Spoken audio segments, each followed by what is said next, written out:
Alors on observe avec les grands instruments que, à très grande échelle, les éléments de base de l'univers sont des galaxies.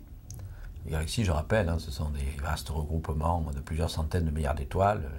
On a un exemple qui est la nôtre galaxie qui s'appelle la Voie lactée. On estime actuellement d'ailleurs que l'univers, que nous appelons l'univers observable, doit contenir environ 100 milliards de galaxies. Alors, question importante, comment sont-elles distribuées et comment se sont-elles formées?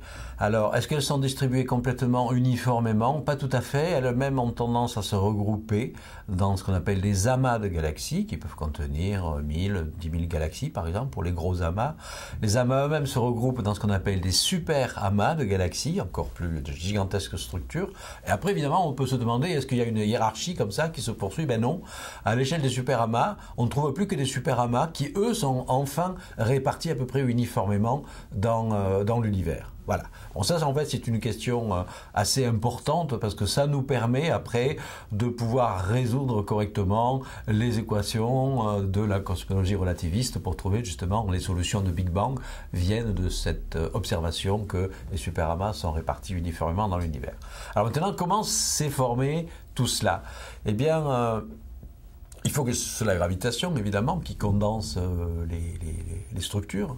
Voilà. Et on n'a pas encore en fait de réponse tout à fait claire pour savoir si ce sont d'abord les petits objets qui se sont formés en premier, c'est-à-dire étoiles, qui après se sont regroupés pour former les plus gros objets, galaxies puis amas de galaxies, ou si à l'inverse, on a le scénario où on forme d'abord des gros objets, grandes structures, qui se morcellent et se fragmentent en sous-structures. Ce que l'on sait, c'est que ça s'est passé quand même assez tôt dans l'histoire de l'univers, c'est-à-dire au cours à peu près du premier milliard d'années. Alors on peut être assez surpris que ce soit formé aussi vite, parce que on sait que avant 400 000 ans, il n'y avait aucune de ces structures.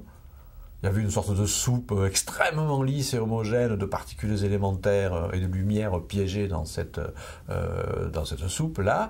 Et puis, au bout de 400 000 ans, la lumière a commencé à se libérer de la matière et le fameux rayonnement fossile dont on parle souvent nous montre cette carte justement de cet univers au moment où il forme ses premiers grumeaux.